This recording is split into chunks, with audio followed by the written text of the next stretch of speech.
La palabra sincero nació en la antigua Grecia cuando comerciaban estatuas. Hoy en día todas las familias quisieran tener un gran televisor en su sala, una gran librería en su sala para decorarla. Pero en el tiempo antiguo, de la antigua Grecia, lo que todos anhelaban tener en su casa era una estatua. Y los comerciantes de estatuas, por llevarlas de una ciudad a otra, a veces las partían, las rompían, se resquebrajaban, se tenían grietas. Y como todo comerciante, desde el tiempo de ahora hasta ahora, por lo general a veces los comerciantes tienen la tentación de no ser tan honestos y le dicen está bueno y no está tan bueno. Por eso no se confíe para hacer negocio, lleve a revisar, pregunte, cotice, averigüe, compare. No, es que ese hermanito y me vendió ese carro, y ese carro después le sale el motor dañado, le sale de todo. No se confíe de nadie. Pero ¿qué quiero enseñarte en esta mañana? Que esos comerciantes, para poder vender, le echaban cera a esas grietas de las estatuas. Y a veces la gente ignorante las miraba buenas por fuera y decía, uy, qué bueno, me la llevo, está a buen precio, está en descuento, está en free. ¿Cómo es? ¿Free day? El descuento, bueno, Black Friday, ¿no? Eso, me olvidé también. Y entonces la llevaban y después se daban cuenta que era un engaño. Así que el buen comprador de estatuas sabía que para comprar la estatua tenía que ponerla al sol, para que el sol derritiera la cera.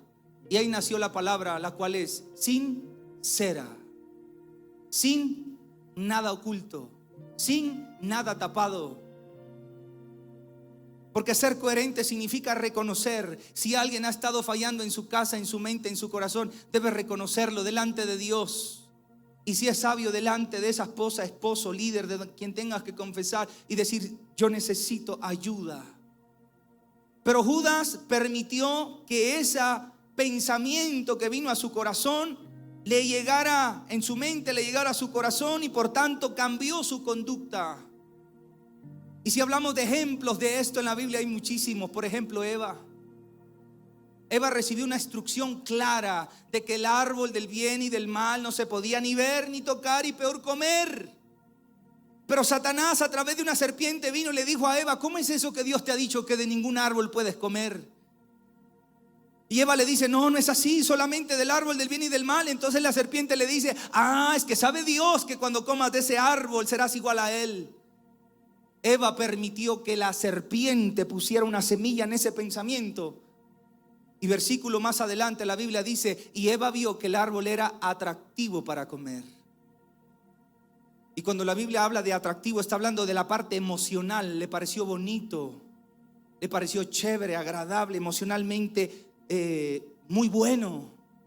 Y terminó consumiendo lo que Dios le había dicho que no consuma. Creo que Dios nos está llamando como iglesia a ser una iglesia íntegra. Creo que Dios nos está llamando a decir la verdad. Creo que Dios nos está llamando a ser sinceros para cuidar nuestra mente, pero más que nuestra mente, nuestra relación con Dios, con nuestra esposa, con nuestro esposo, con nuestros hijos. Creo que Dios te está llamando a no tener doblez de corazón. Creo que Dios te está llamando a pedirle a Dios ayuda si en algo estás fallando. Que te dé el valor y la virtud de decir, estoy haciendo mal, ¿me puede ayudar, por favor? Así que ¿cómo hoy en día estamos reaccionando frente a los trastornos, a las enfermedades mentales que hay en medio de nosotros? ¿Cómo hoy la gente reacciona frente a las enfermedades mentales? Yo soy psicólogo, pero también soy siervo de Dios y puedo hacer una muy buena comparativa. Y es que la psicología se ha escudado en el validar. Todo lo que usted le cuenta al psicólogo secular le dice, es válido. No se sienta mal, valídese. Y usted lleva al niño que está confundido con su identidad y le dice, es que ahora se siente un perro. Valídelo, para que no sea un pequeño cachorrito, sino se convierta en un gran perro. Es que ahora se empezó allá en la casa como lobo a aullar, ya no dice tengo hambre, sino ¡au! Porque que es un terrier que está de moda ahora. Y el psicólogo le dice, valídelo, pobrecito. Pero hoy de parte de Dios vengo a decirte, no puedes validar el pecado, no puedes validar la mentira, no puedes validar lo que no está bien, no puedes validar lo incorrecto, no puedes validar lo que Dios dijo que es malo, no puedes validar lo que le está haciendo daño a tu hijo, a tu esposo.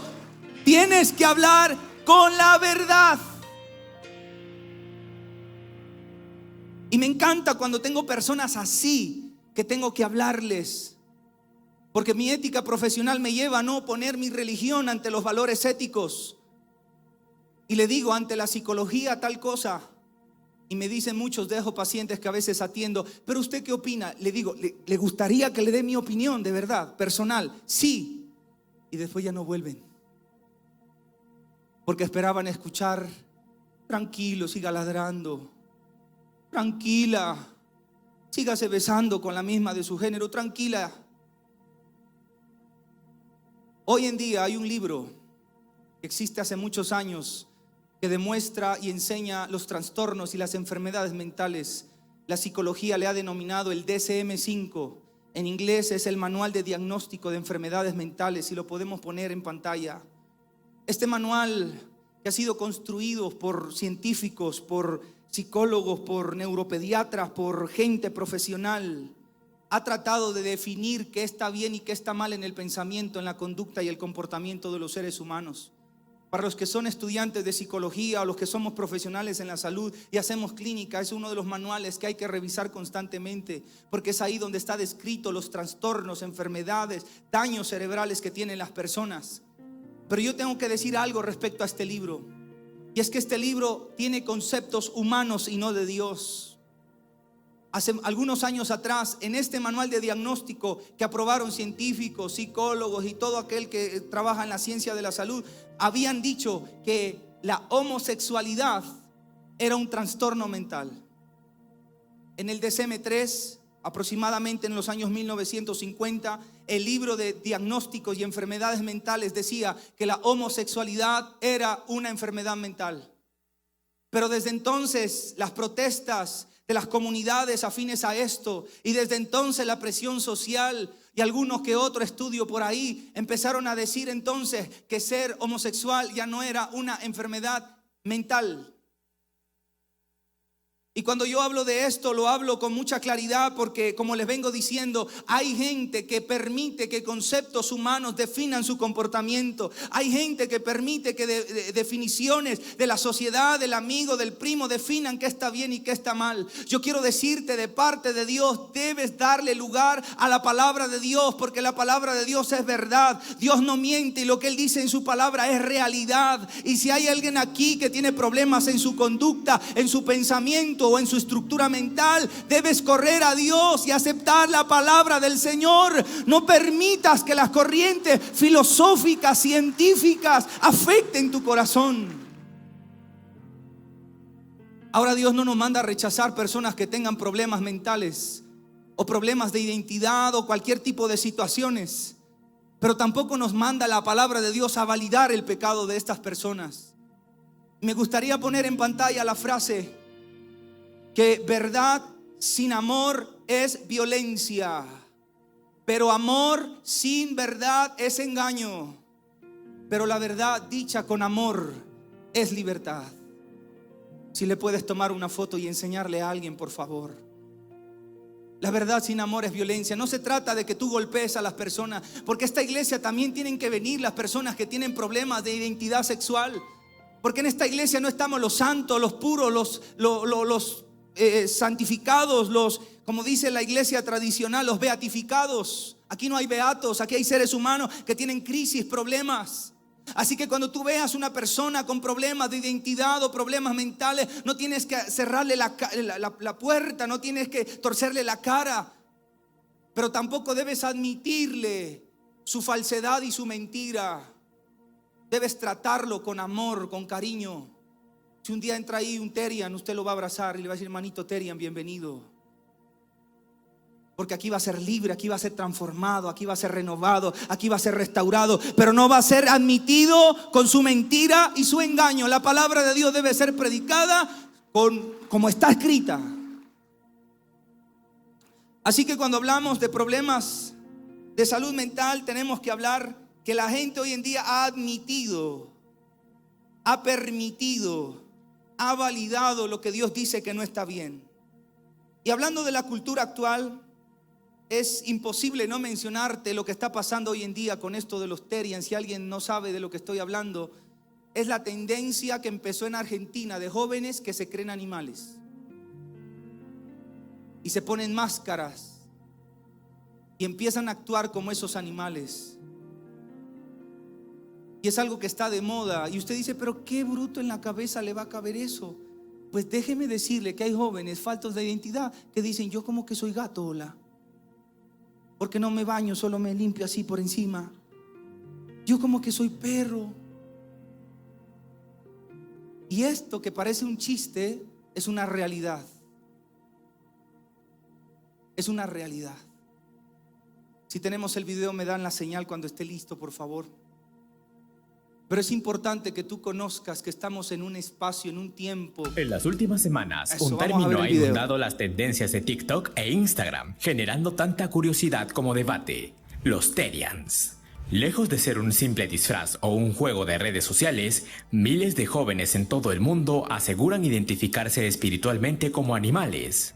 Pero, ¿de dónde viene este concepto y por qué ha cobrado tanta relevancia? Hoy analizamos el origen y la realidad detrás de este fenómeno que desafía las etiquetas convencionales. Las tendencias digitales revelan mucho sobre los cambios generacionales. Suscríbete a LR+ y dale me gusta para entender los fenómenos que dominan la conversación global. La palabra Terian no es un invento reciente de los algoritmos. El término proviene del griego terión, que significa animal salvaje, y anthropos, que significa ser humano. Este concepto se refiere a la teriantropía, una creencia en la que una persona siente una conexión profunda, espiritual o psicológica con un animal específico al que llaman su teriotipo. Las comunidades en línea enfatizan que su experiencia incluye a menudo cambios mentales o sensoriales, donde sienten que perciben el entorno como lo haría un lobo, un gato o un ave. El auge actual se debe a la visibilidad en plataformas como TikTok, donde el hashtag Terian acumula miles de millones de vistas. En estos clips, los usuarios suelen practicar el quadrobics, un ejercicio que consiste en caminar, correr o saltar en cuatro patas, imitando movimientos animales. Expertos en comportamiento digital señalan que este fenómeno refleja una necesidad de pertenencia y una vía de escape frente a la presión social actual. Aunque para muchos resulte incomprensible, para miles de personas es una forma legítima de entender su lugar en el mundo. Señores y señoras, la Biblia dice que en los últimos tiempos la maldad del ser humano va a aumentar. Y estamos frente a una generación de jóvenes sin identidad que ya no solo aman a los animales, quieren ser como ellos. Y esto es un llamado para ti, amado, amada, que estás aquí, que tienes hijos en la adolescencia, que tienes personas en tu casa que piensan y ejecutan cosas diferentes a lo que está bien delante de los ojos de Dios, para que tengas una voz y un criterio y un principio claro de a dónde va tu casa, tus hijos y todo lo que Dios te ha encargado. Muchos se pierden en la doctrina permisiva que ha sido mal interpretada a través de la gracia, porque si bien es cierto, el Señor nos dio por gracia su salvación, pero también nos permite que por gracia nos podamos arrepentir y podamos vivir conforme a la voluntad del Señor. Y mucha gente ha permitido cualquier cantidad de desviaciones, pecados y situaciones que no están bien para no generar guerra en la casa. Y llega el hijo y le dice: mamá, voy a tomar. No se vaya, mijito, venga a la casa, traiga a sus amigos y ahí deme una copita de una vez a mí para irnos entonando aquí. Y empiezas a permitir lo que a Dios no le agrada. Y empiezas a validar lo que a Dios no le agrada. Y empiezas a permitir es que hay que ser sabios y no hay que pelear en la casa. El Señor Jesucristo dijo, si me pones el versículo también de Mateo, que dice: el Señor no vino para traer paz, sino guerra. Si tú te das cuenta lo que dice la palabra de Dios, no está hablando de una guerra en física entre dos personas, está hablando de una confrontación de ideologías.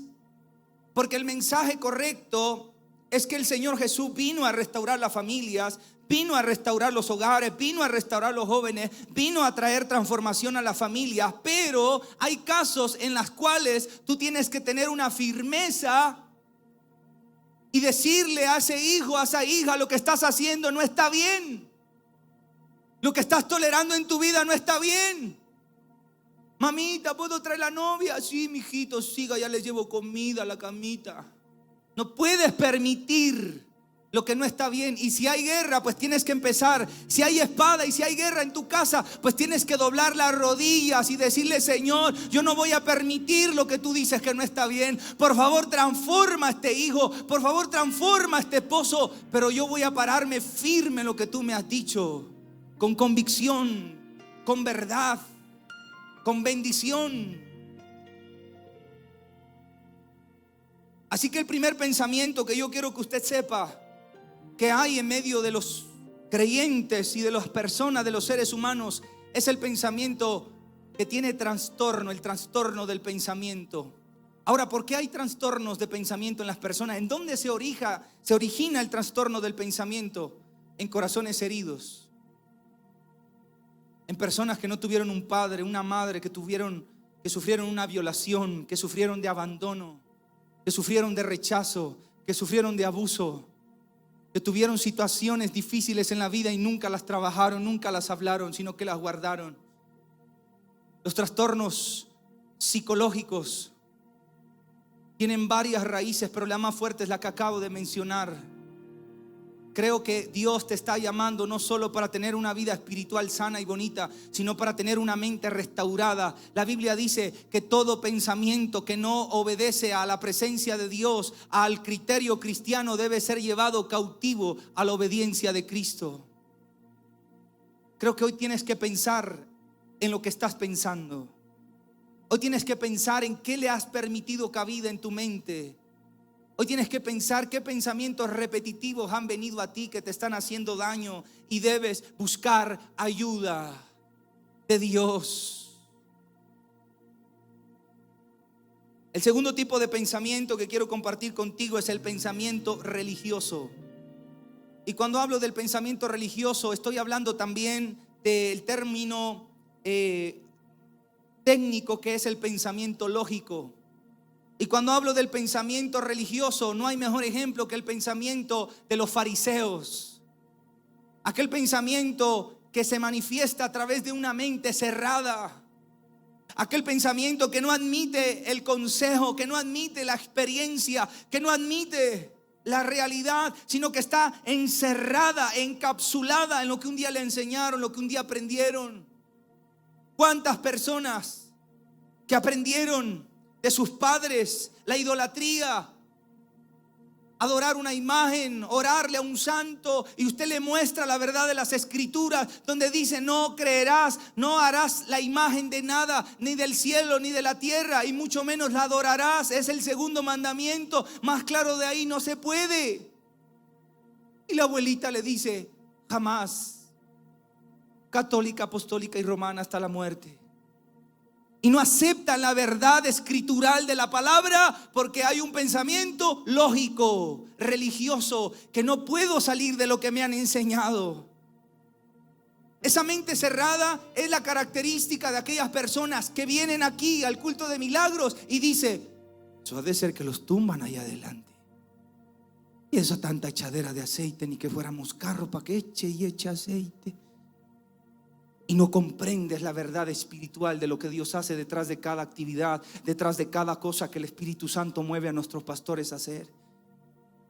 Tienes una mente cerrada y no logras entender que el Dios de ayer, que abrió el mar, que sacó al pueblo de la esclavitud, que detuvo el universo para que Josué ganara una batalla, ese mismo Dios te puede sanar, te puede restaurar, te puede liberar, puede hacer milagros en tu casa, puede transformar tu realidad, puede llevarte de la nada a todo y de lo pequeño a lo mucho. No puedes entender cuando hay una mente lógica, cerrada, religiosa. Y qué mejor ejemplo los fariseos, que tuvieron al Hijo de Dios entre ellos, pero no pudieron ver porque estaban cerrados.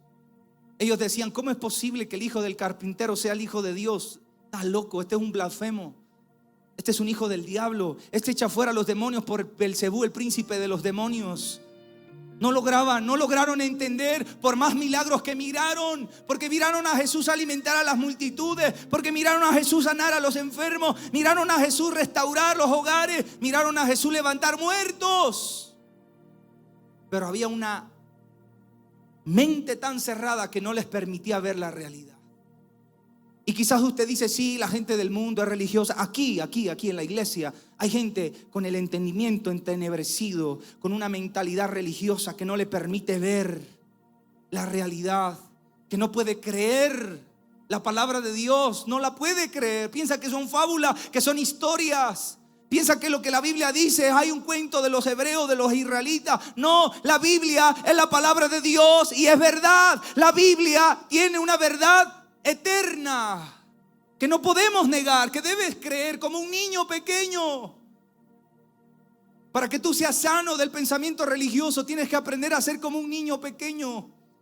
Un niño que le cree a Dios, que aunque no ve sus ojos, pero le dice: Señor, yo te creo, yo no sé cómo tú lo vas a hacer.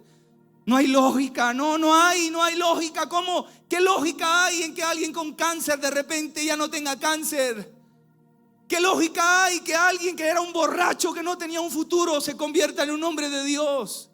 ¿Qué lógica hay en eso? ¿Qué lógica hay de que alguien pobre sin empleo se vuelva una persona total y completamente bendecida?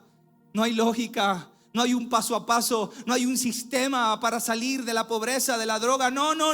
Hay milagros, y si hay milagros es porque hay un Dios que está vivo. El mismo Dios de ayer es el mismo Dios de hoy y el mismo Dios de mañana y de siempre.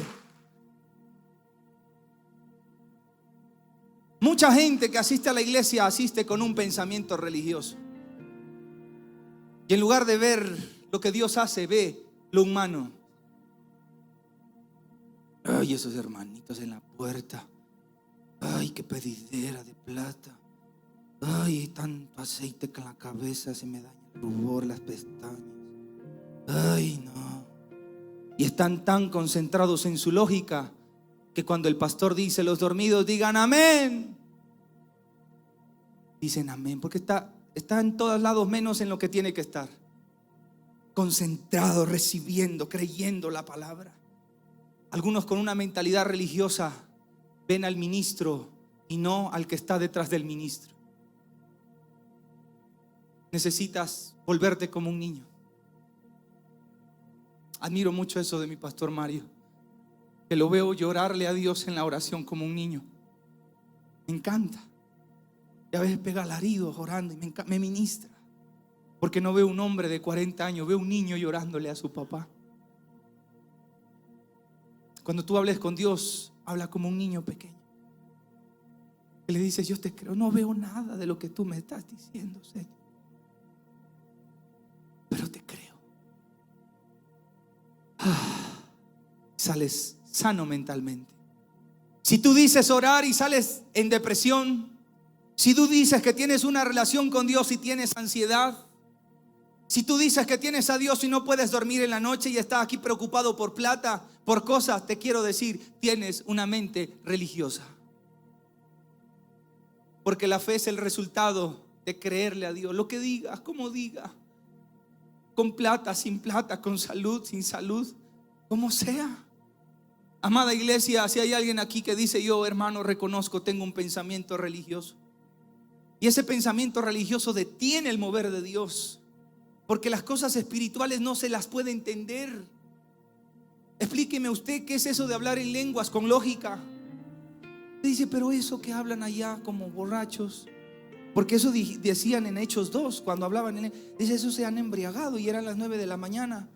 Y Pedro toma la autoridad y dice: no, señores, no estamos embriagados con vino, sino que hemos sido llenos del Espíritu Santo.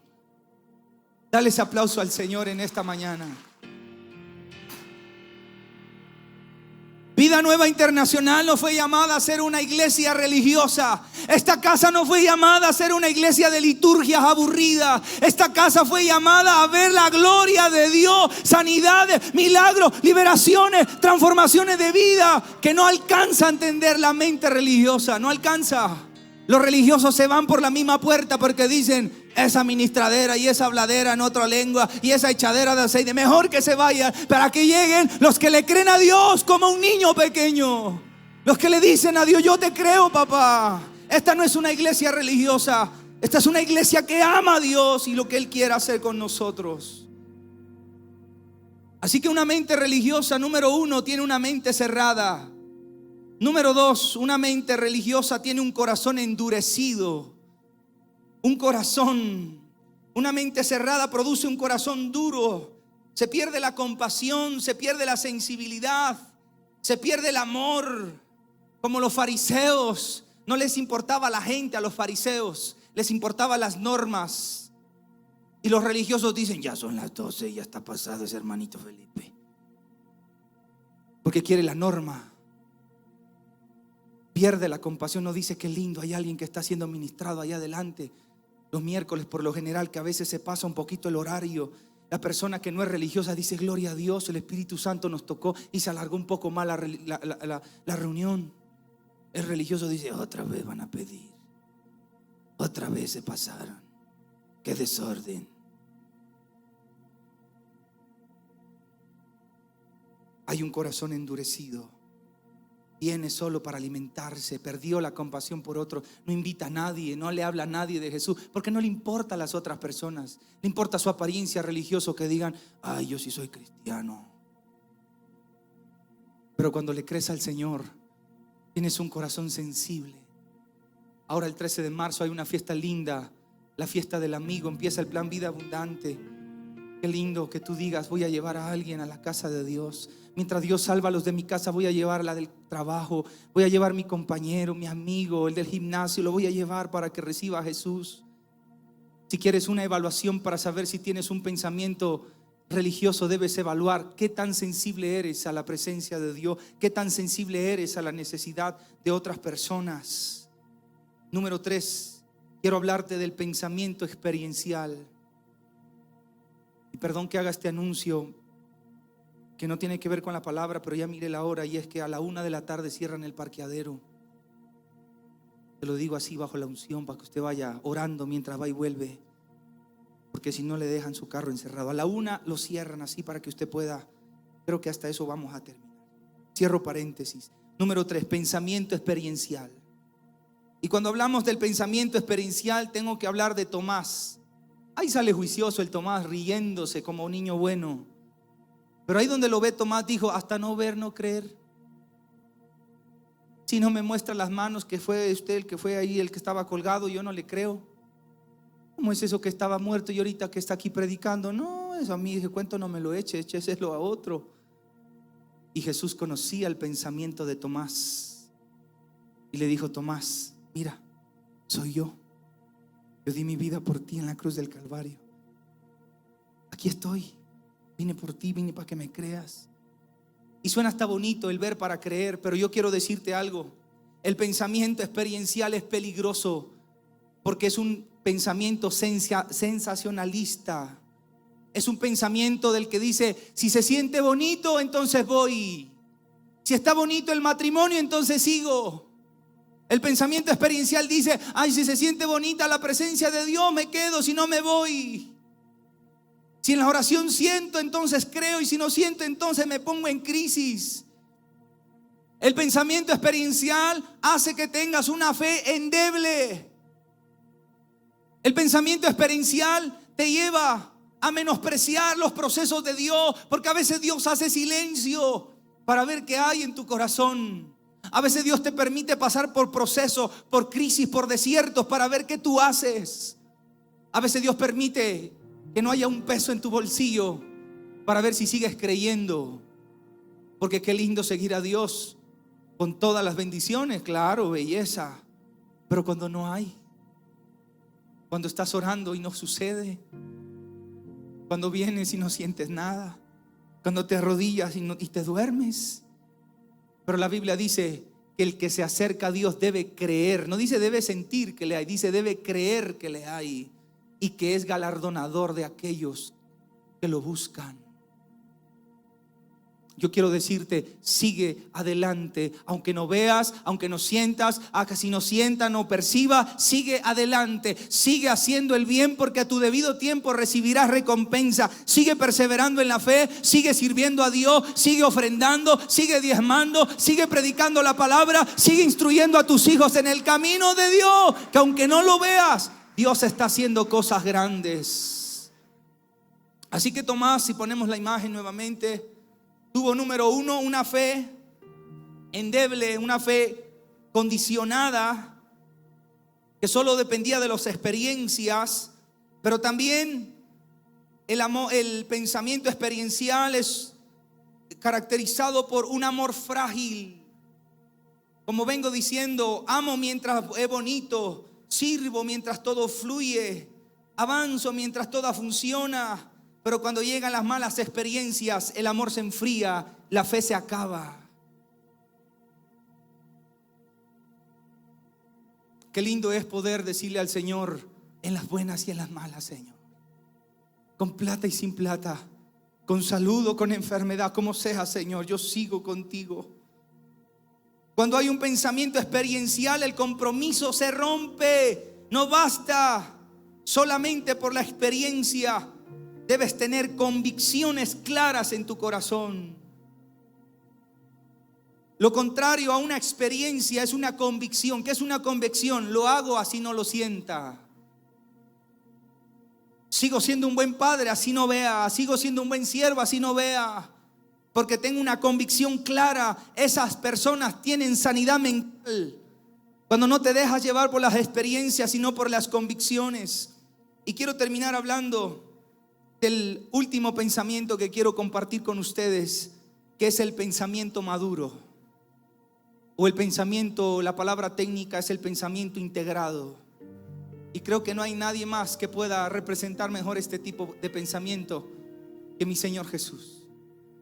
La mente de Cristo, el pensar como Él pensaba, el actuar como Él actuaba, el hablar como Él hablaba. ¿Por qué hablaba tan sabiamente? Porque su pensamiento era maduro. Su pensamiento estaba integrada a la inteligencia, la sabiduría, la estructura. Salomón es el segundo hombre más sabio. ¿Por qué? Porque le faltó estructura mental. Porque en el momento de la prueba, que fueron las mujeres, falló y terminó muy mal. Mi Señor Jesús tuvo inteligencia, sabiduría y estructura mental. Por eso es el pensamiento más maduro que puede existir. Porque hasta el último momento, cuando estuvo colgado en la cruz del Calvario, dijo: consumado es. Colgado en la cruz dijo: Padre, perdónalos porque no saben lo que hacen. Había madurez en su pensamiento. Y creo que Dios nos ha llamado a pensar como Jesús pensaba. Y lo primero que tú tienes que saber para tener un pensamiento maduro es que necesitas un corazón limpio. Necesitas un corazón limpio. Porque un corazón limpio es la garantía de que haya pensamientos sanos. Porque cuando hay un corazón sucio, tú estás pensando desde la herida. Tú estás pensando desde el abandono, desde la baja autoestima. Tú estás pensando desde el rechazo, desde la soledad. Y piensas que todos te rechazan porque sentiste el rechazo de tus padres. Y piensas que tu pareja te va a abandonar porque tus padres te abandonaron. El Señor Jesús tuvo una mente madura porque tenía un corazón limpio. Como dije anteriormente, los últimos minutos y sus últimas palabras dijo: perdona a los padres porque no saben lo que hacen. Él no se fue a la cruz con resentimiento en su corazón. Jesús sabe que es una traición. Jesús sabe que es el abandono, porque Él alimentó a la gente. Él resucitó muertos. Ni los muertos que resucitó lo acompañaron en el día de su muerte. Imagínense la ingratitud de la gente. Esos que debían estar muertos y que estaban vivos, como Lázaro, no estuvo el último día con Jesús. Jesús sabe que se siente una traición. Jesús sabe que se siente el rechazo. Jesús siente todo lo que tú has sentido a causa de las malas experiencias que has tenido y por la cual tú estás quizás tu corazón sucio. Jesús la tuvo también que vivir. Pero Él dijo: Padre, perdónalos. Ellos no saben lo que hacen. Por eso su mente era madura, porque tenía un corazón limpio. Número 2, para tener una mente madura necesitas una mente clara. Porque algunos, amados, andan en la nebulosa. Yo atiendo pacientes a diario y me dicen así cuando llegan y se sienten, me dicen: es que ni sé qué me está pasando. Yo les digo: yo peor, yo ni lo conozco a usted. Me dice: es que no sé por dónde empezar. Le digo: por el principio, porque ¿para dónde más? Porque hay gente que está en la nebulosa, ni sabe para dónde va, ni qué quiere, ni quién es. Con el ejemplo que les acabo de mostrar, que algunos piensan que son perros, imagínense. Jesús tuvo un pensamiento maduro porque tenía una mente clara. Y no hay nada más que te dé claridad a tu pensamiento que la palabra de Dios. Cuando tú aceptas que la palabra de Dios es verdad, cuando tú aceptas que lo que dice Dios es verdad y empiezas a caminar conforme a la verdad de la palabra de Dios, no hay quien te mueva tu mente, tu corazón, tu conducta, porque dice, Dios lo dice, y si Dios lo dice es verdad y lo creo. Cuando Satanás vino a Jesús a intentar confundir su pensamiento, porque le dijo, ¿tienes hambre, no? ¿Por qué no pides que estas piedras se conviertan en pan y te las comes, que tienes hambre? Y le dijo, no, Señor, yo tengo claridad que no solo de pan vive el hombre, sino de toda palabra que sale de la boca de Dios. La palabra de Dios te va a dar claridad para responder. La palabra de Dios te va a dar claridad para actuar. La palabra de Dios te va a dar claridad para comportarte como un hombre y una mujer de Dios. ¿Por qué mucha gente vive en la nebulosa? Porque cree lo que ve en TikTok. Porque usted está creyendo que ahora ser perro, ser gato es normal. Porque usted se deja llevar por las ideas humanas y no por la palabra de Dios. Así que la mente clara es un requisito para tener un pensamiento maduro. Y cuando hablo de una mente clara, tengo que decir que mi Señor Jesús tenía una estructura mental, pero no se volvía inflexible. No rechazó la revelación por orgullo intelectual, ni anulaba la razón por espiritualismo. Su mente era clara porque no estaba dividida entre dos pensamientos, entre dos emociones, entre la lógica y la fe. Todo estaba integrado con coherencia interna en mi Señor Jesucristo. Y número 3, para tener un pensamiento maduro, mi Señor Jesús tenía experiencias formativas. Porque no puedo negarte que las experiencias transforman el pensamiento de las personas. Por eso muchos de ustedes hoy están aquí, porque han tenido una experiencia bonita, porque tú sentiste la presencia de Dios, porque mínimamente algo cambió en ti cuando oraron por ti, cuando escuchaste la palabra. Y no está mal, pero el Señor Jesús no dependió de las experiencias bonitas. El Señor Jesús tuvo experiencias extraordinarias. Caminó sobre el mar, imagínese. En alguna oportunidad se le presentaron 3 hombres del Antiguo Testamento. Moisés, se le presentó Elías. Y cuando él tuvo esa reunión con ellos, imagínense, Pedro vio eso y dijo, uy, no hagámonos una enramada aquí para seguir charlando hasta mañana. Experiencias lindas. Pero Jesús también tuvo que vivir experiencias traumáticas, dolorosas, tristes, como la traición de Judas, como ser crucificado, como darse cuenta que la única que permaneció hasta el final fue la mamá. Pero eso no movió el pensamiento del Señor Jesucristo, porque las experiencias deben ser formativas, mas no puedes depender de ellas. Por eso necesitas tener principios. Yo me congrego, haga sol, llueva, haya relámpagos, granizo, votaciones, Navidad, carnavales, yo voy a la casa de Dios porque yo quiero tener una mente madura, quiero tener un corazón limpio, quiero tener una mente clara y quiero tener experiencias formativas. Y termino enseñándote que el Señor Jesús tuvo un pensamiento maduro porque Él tuvo dirección, influencia del Espíritu de Dios en su manera de pensar. Y ponemos la imagen, por favor. El Señor Jesús doblegó su corazón limpio, su mente clara, sus experiencias, a dejarse influenciar por el Espíritu de Dios. Creo que es la mejor característica de una mente madura, cuando tú doblegas tus rodillas y le dices, Señor, ¿qué hago? Señor, ¿cómo actúo? Señor, ¿cómo hablo? Cuando fue a ese lugar de oración, a Getsemaní, él era un ser humano, él tenía temor, él no quería ir a la cruz. Y él oró al Padre y le dijo, Padre, si es posible, pasa de mí esta copa, pero no se haga mi voluntad, Señor, sino la tuya. Creo que una mente madura va más allá de tu concepto, de tu criterio, de tu corazón limpio y de tu mente clara. Creo que un pensamiento maduro como lo tuvo el Señor Jesús tiene una base en ser doblegado tu mente, tus emociones a la presencia de Dios. Cuando logres doblegar tus pensamientos, cuando logres enfriar tus emociones y logres poner tus rodillas en el piso y tu frente y le tengas que decir: Señor, ¿qué tengo que hacer? Porque Dios te va a mostrar el camino correcto. Dios te va a llevar por el camino que trae paz. Dios te va a llevar por el camino donde hay bendición, donde hay vida, donde hay abundancia. Quiero pedirte que te pongas de pie en esta noche, por favor, en esta mañana, por favor. Ya me fui a la noche otra vez.